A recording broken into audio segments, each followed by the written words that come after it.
ओम गणेशाय नमः। नमस्कार मेरे दोस्तों, मित्रों, भाइयों, बहनों। आज हम अनारवाला आए हैं। अनारवाला एक गोरखाली बहुल क्षेत्र, जहाँ के एक बहुत ही प्राचीन, बहुत ही पॉपुलर मंदिर में हम आज आए हैं। मंदिर का नाम है माँ भद्रकाली। भद्रकाली मंदिर, जो कि कहा जाता है इस स्थान की रक्षक देवी भी है।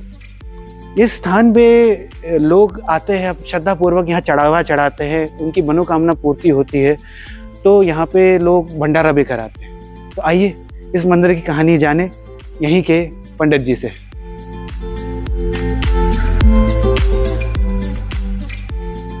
भाई, ये हमारा भद्रकाली मंदिर का इतिहास क्या है? ये कहाँ से बना, कैसे इसका आपका बता ये था कि ये पेड़ के नीचे ये जो मूर्ति है, जी जी। ये मूर्ति पहले से थी। अच्छा जी जी। तो यहाँ पे पहले सेंटर थे, दो सेंटर थे। तो वहाँ पे आके ये सेंटर फौजी लोग ये पूछते थे। तो अच्छा। पहले और मंदिर कोई नहीं थे, सिर्फ यही मंदिर था छोटा सा। अच्छा, माता का छोटा सा यही मंदिर था। तो यहीं पर पूजा होता था, सामने बलि करता था। बलि होती। हाँ, यहाँ सामने बलि करते थे। तो उसके बाद फिर हमारे दादाजी लोग यहाँ पूजा वो शुरू कराए थे। तो ये करते करते करते फिर हमारे जो जजमान है, उनका प्रमोशन हुआ आर्मी में। तो फिर उन्होंने उस मंदिर को जो फोटो में है उतनी बड़ी करी, पहले छोटा था तो उसको फिर उन्होंने बड़ा करके फिर यही मूर्ति को पूजते थे जो ये। फिर अब क्या करा लोग, इसके बाद लोगों ने कहा इसको छूना नहीं, ये मूर्ति तब इसके हमारे दादी के टाइम में ये मूर्ति लगा दी गई थी। तो हाँ, तो ये साल में सिर्फ गांव की पूजा में खुलता है। तो ये होता है मई के दूसरे महीने में, दूसरे हफ्ते में, मई के दूसरे हफ्ते में ये पूजा होती है। तो उसी टाइम इसका स्नान होके फिर इसे श्रृंगार करके ढक दिया जाता है। तो ये भद्रकाली का ये है। तो इसके फिर दादाजी करते करते हमारे पापा के बाद फिर मैंने, तो इस मंदिर को संभालते हमें 100-150 साल पूरे हो गए। फिर अब इसको जब इसका जीर्णोद्धार हुआ तो फिर इसके जो टहने इधर आ रखे थे उसे कटिंग करके इस मंदिर को बड़ा करा गया। और मंदिर को फिर और भी मंदिर स्थापन है, तो फिर धीरे धीरे इसका प्रांगण बड़ा होता रहा। तो क्योंकि पहले यहाँ पे क्या था कि ये प्लेन कुछ नहीं था, सिर्फ मंदिर था। आर्मी के ट्रेनिंग का बंकर थे यहाँ, वो ट्रेनिंग करते थे यहाँ। मैप रीडिंग करने वाले ये सब बैठे रहते थे। फिर हमने वो जो टीन शेड है उसका मिट्टी को खन के ये ऊपर प्लेन करके इसे तप्पड़ बना के, तब ये हमारे टाइम में ये हमने करा इसको। तो धीरे धीरे करके हाँ माता भाई, ये का मंदिर बड़ा। हाँ जी। तो इस मंदिर की कुछ खास कहानियां या कुछ ऐसा रोचक कथाएं हैं आपको इसमें ध्यान है? कहानी तो इसकी यही है कि ये जब सिब्बू सिब्बू बोल के एक बुड्ढे जी थे। अच्छा, शिब्बू के। हाँ, तो वो शनिवार को जीप, अपनी नकली जीप लगा के चेन से मारते हुए नाश्ते पे आते थे। अच्छा, नकली जीप लगा के। हाँ, नाश्ते पे आते थे। तो उन्हें ये था कि यहाँ पे जब वो थे तो ये यहाँ पे एक पत्थर है, यहाँ पे ये काली का कुछ शक्ति है। तब शक्ति महसूस होती है। हाँ, तो वो ये हुआ। तो फिर सेंटर वाले भी उस टाइम थे, तो उस टाइम फिर यहाँ पे पहले तो सेंटर के नाम में शनिवार जैसे संध्या में भीड़ होती थी, उससे ज्यादा रहती थी यहाँ, लाइन लगी रहती थी बकरों की कटने की। अच्छा अच्छा। तो फिर वो चेन से मारते थे, नाचते थे यहाँ पे वो। तो हम उस टाइम मार के फिर वो नाचते थे वो, सिब्बू सिब्बू बोल के। तो बस ये है। एक मैंने कहानी सुनी थी कि यहाँ पे लोग आंखों का, सोने की आंखें बना के तो उनकी आंखें ठीक हो जाती थी। हाँ, यहाँ क्या है कि लोगों का अभी अभी की है कि अभी एक बल्ली वाला के थे, उनकी लड़की आईसीयू में भर्ती थी। एक ही लड़की थी उनकी, 13-14 साल की। डॉक्टरों ने मना कर दिया था उन्हें। तो हमारा ये शिव जी का मंदिर छोटा था, इसे बड़ा करा हमने। तो इसका वो चल रहा था, शिव प्राण प्रतिष्ठा मूर्तियों की। जी जी। तो उस टाइम वो हॉस्पिटल जा रहे थे, उन्होंने देखा तो वो आए, तो वो रोते रोते आई उनकी मियाँ बीवी। तो उन्होंने यहाँ पे अपना पल्ला फैलाया उन्होंने। तो हमने पूछा क्या हुआ, कि मेरी लड़की की हालत है आईसीयू में, डॉक्टर मना कर रहे हैं और एक ही लड़की है। तो हमने उन्हें यही कहा, हम ही 3 जने थे। हमने कहा ऐसा है कि माँ के आप गोद फैला दिए तो वो ठीक हो जाएगी। तो वो 20-21 दिन बाद थोड़ा सा उसे होश आया। तो होश आने के बाद फिर वो तुरंत आई कि डॉक्टर ने कहा होश आ गया। फिर उसके बाद उन्होंने दूसरे दिन उसे आईसीयू से बाहर निकाल दिया। तो 15 दिन बाद उसे फिर जब वो ठीक हो गई तो उसकी मम्मी पापा से लेकर आए, माथा टेका। तो यहाँ अभी जैसे कारगिल का युद्ध हुआ, जी जी, कारगिल के हाँ, तो कारगिल के युद्ध में जितने हमारे इधर फौजी थे सबके यहाँ दीवे जले। हमारे गांव में कोई कारगिल का शहीद नहीं हुआ। ये माता चीज, की कृपा से एक भी हाँ, आदमी शहीद नहीं हुआ। शहीद नहीं हुआ। तो ये चीजें शक्ति इसमें बहुत है। धन्यवाद पंडित जी, हाँ, माता की कृपा से ही शायद हम आज ही हाँ पॉडकास्ट जी, कर रहे हैं। है। तो पंडित जी, जैसे माता काली के कई नाम हैं, जैसे हमने सुने शमशान काली, ये काली नाम हो गया, काली हो उग्र काली। जी। तो यहाँ का जैसे नाम है भद्र काली, इसकी कथा क्या है भद्र काली के पीछे, नाम के पीछे? देखिए ऐसा है कि इसका श्लोक भी है, जैसे जयंती मंगला काली भद्रकाली कपालिनी दुर्गा क्षमा शिवा दात्री स्वाहा स्वदा नमोस्तुते। ये मंत्र दुर्गा सप्तशती के अर्गला सूत्र या उससे अध्याय से लिया गया है। माँ दुर्गा सप्तशती से ही काली का क्या है उत्थान हुआ है। उसमें कथाएं मिलती है माँ काली। उसमें उससे ही मतलब वो ब्रह्मा विष्णु और साथ में भगवान शिव शंकर ने तीनों ने मिल करके इस शक्ति को जन्म दिया। जब इस संसार में क्या है महाघोर प्रलय आ गया था, चंड मुंड दैत्य उभर गए थे, मर नहीं रहे थे। एक मर रहा था तो वो 100 बीज रक्त बीज हो रहे थे, एक मर रहे थे तो हजारों दैत्य जन्म ले रहे थे। तो भगवान विष्णु शिव ने फिर घोर वो की प्रकोष्ठी की कि अब कैसे मारा जाए इन दैत्यों को। फिर ब्रह्मा विष्णु और भगवान शिव शंकर ने शक्ति का आह्वान किया। तो शक्ति में फिर माँ भगवती के अनेक रूपों में, जैसे आप बात कर रहे हैं कि कभी कहीं पे प्रथम शैलपुत्री बनी, द्वितीयम ब्रह्मचारिणी, तृतीयम चंद्रघंटी, कुष्मांडी चतुर्थकम स्कंद माता बनी, कहीं पे काल रात्रि बनी, फिर सिद्धिदात्री बनी, नौवीं देवी। तो ये इनमें से निकल करके ये जो काल रात्रि है, माँ काल रात्रि, सप्तमे काल रात्रि, रात्रि की देवी काल रात्रि, उसी काल रात्रि को क्या है वही भद्रकाली वही जो काली है वो काली जब मारते मारते मारते मारते दैत्यों को लेके आ रही थी, तो तब वो भूल गई थी कि कौन मेरा अपना और कौन मेरा पराया है। तो उस विषय में तब फिर एक प्रकोष्ठी हुई कि अब कैसे होगा, अब ये तो अच्छे लोगों को भी मार रही, कैसे रोका जाए। तो उग्र भाव में आ गई, उग्र काली बन गई। तो तब भगवान शिव शंकर उसके नीचे लेटे हैं कि कुछ तो रुकेगी माँ।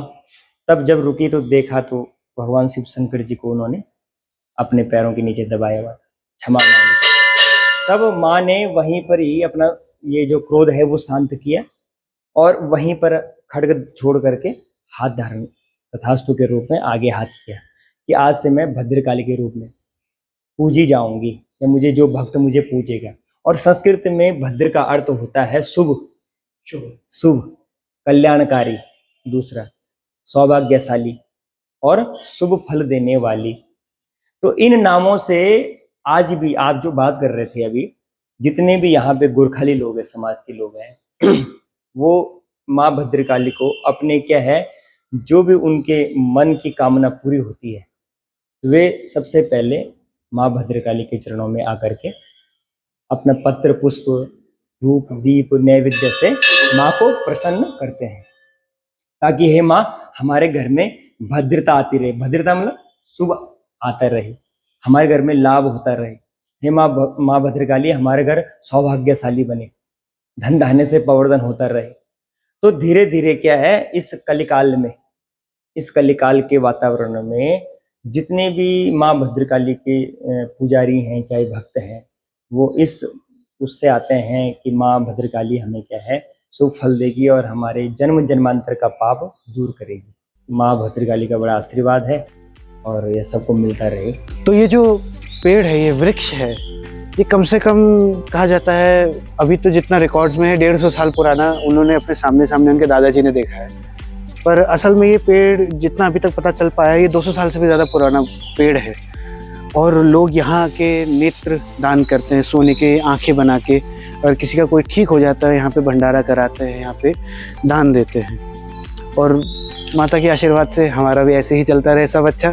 तो जय हो माता की। माता भद्रकाली जो इस स्थान की रक्षक देवी भी मानी जाती है, उनका बहुत यहाँ पे कृपा है लोगों में, लोगों का बहुत श्रद्धा भी है यहाँ के लोगों का उनका प्रति। और इस मंदिर की एक खास बहुत अच्छी है कि यहाँ से ये व्यू बड़ा अच्छा आता है, ये पूरा गुच्चुक पानी का व्यू, तो लोग यहाँ के इसका आनंद भी लेते हैं।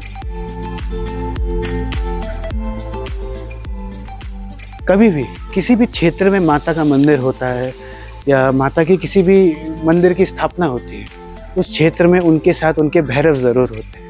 और यहाँ माँ भद्रकाली के साथ उनके भैरव भी उपस्थित है। तो आइए उनका भी दर्शन करें।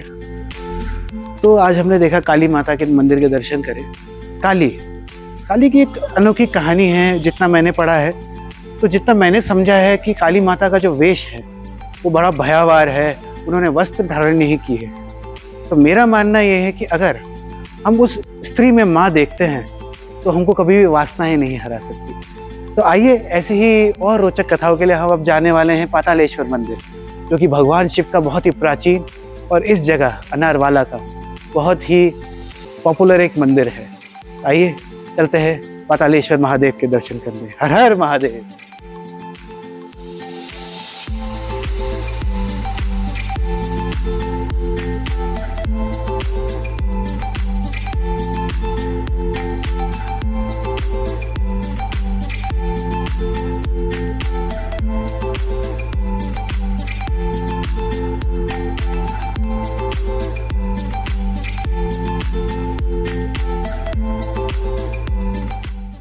तो अभी हमने माता के दर्शन किए। अब माता के इष्ट के दर्शन के लिए हम आए हैं प्राचीन शिव मंदिर पातालेश्वर।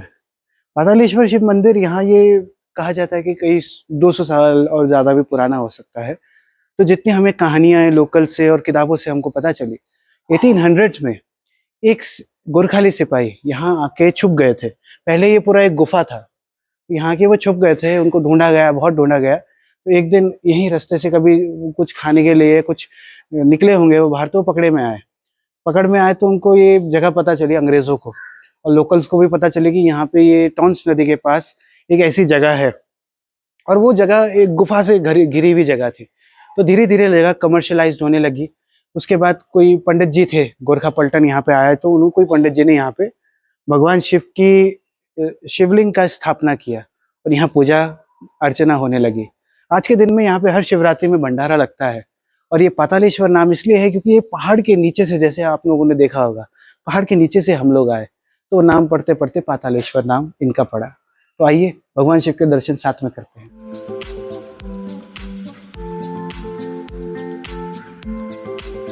जब हम पातालेश्वर से नीचे आए, दूसरी तरफ जाने लगे, तो ये हम लोगों को ये पेड़ दिखा। एक है बड़ का पेड़, एक है पीपल का पेड़। तो क्या है कि हमने यहाँ के लोकल से पूछा, सबसे पूछा कि ये पेड़ में जो धागा बांधा है, यहाँ पे ये मंदिर भी है, क्या है इसका, कहानी क्या है। तो लोग कहने लगे कि बहुत साल पहले किसी पंडित जी ने इन दोनों पेड़ों की शादी करा दी थी, कि पीपल और बड़ के पेड़ की शादी करा दीजिए, कि जैसे विष्णु लक्ष्मी माता होते हैं, शिव पार्वती होते हैं, वैसे इन दोनों को मान के, शिव और शक्ति एक रूप मान के इन दोनों की शादी करा दी गई। ये भी एक इतिहास है और बड़ी मजेदार कहानियां हैं।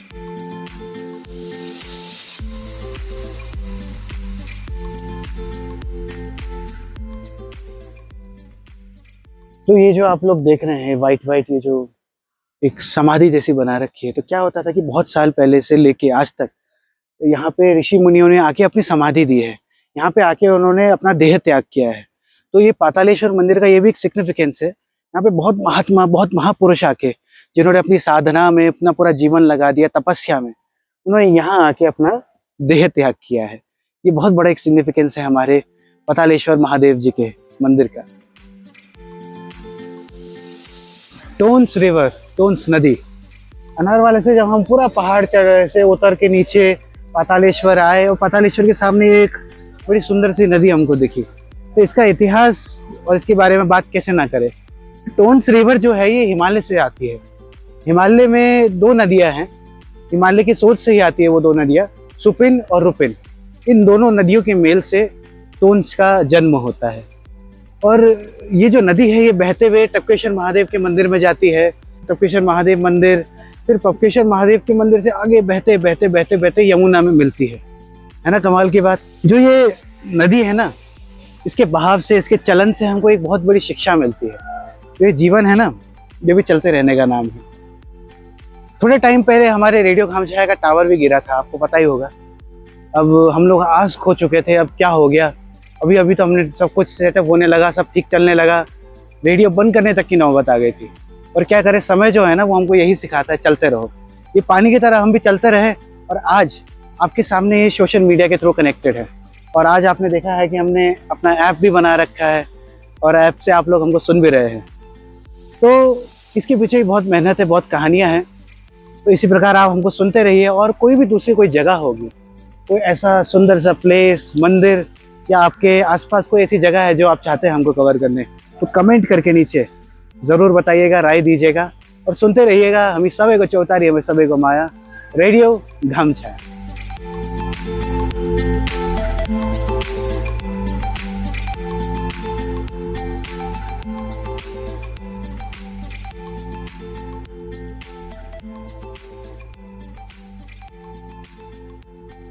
गुच्चुक पानी, रॉबर्ट्स केव। तो इसकी कहानी बड़ी रोचक है। 1800 के टाइम पे जब अंग्रेज़ का राज था, तो यहाँ पे क्या होता था, डाकू होते थे जो लोकल डाकू, वो यहाँ के अपना खजाना छुपा देते थे।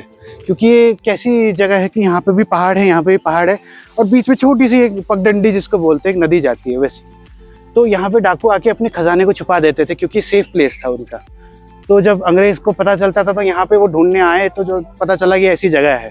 And but the caves are very beautiful, बहुत सुंदर केव्स हैं। तो इसका जगह तब नाम पड़ा रॉबर्ट्स केव। गुच्चुक पानी नाम कैसे पड़ा, ये भी बड़ा एक रोचक कहानी है। तो क्या होता था, पहले यहाँ से पानी टपकता था पहाड़ से, अंदर हम जाएंगे तो गुफाओं में पानी ऊपर यहाँ टपकता था। तो नेपाली में इस एरिया को बोलते हैं गुच्चुक। तो जब यहाँ पानी टपकता था तो उससे गुच्चुक पानी, वहां से नाम पड़ा गुच्चुक पानी।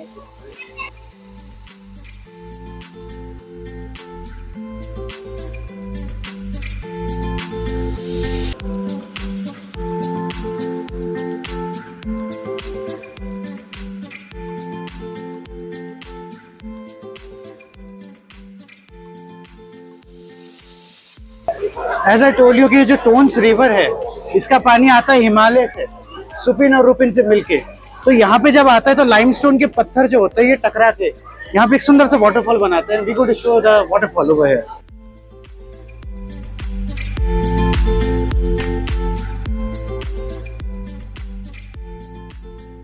तो आज का ट्रिप, आज के आप लोगों ने देखा होगा, सबसे पहले हम काली माता के दर्शन करने गए, फिर पातालेश्वर में पाताल के देवता भगवान शिव को दर्शन करने गए, फिर end of the day we came to Robert's Cave. यहाँ पे क्या होता था, लुटेरे अपने प्रेमिका का दिल लेके चुरा के यहाँ पे छुपाया करते थे। That's why it's Roberts cave. At the end of the day हम सुबह से धूप में काले हो गए हैं। बहुत रिसर्च लगी है ये वीडियो बनाने के पीछे, कितनी किताबें पढ़ी गई, कितने गूगल में पढ़ा गया। तो अपना सपोर्ट और माया ज़रूर दिखाइएगा, और हमको हमारे इंस्टाग्राम में, यूट्यूब में, हर जगह फॉलो ज़रूर कीजिएगा, और सुनते रहिएगा हमें सभी को चौतारी, हमें सभी को माया, रेडियो घम छाया।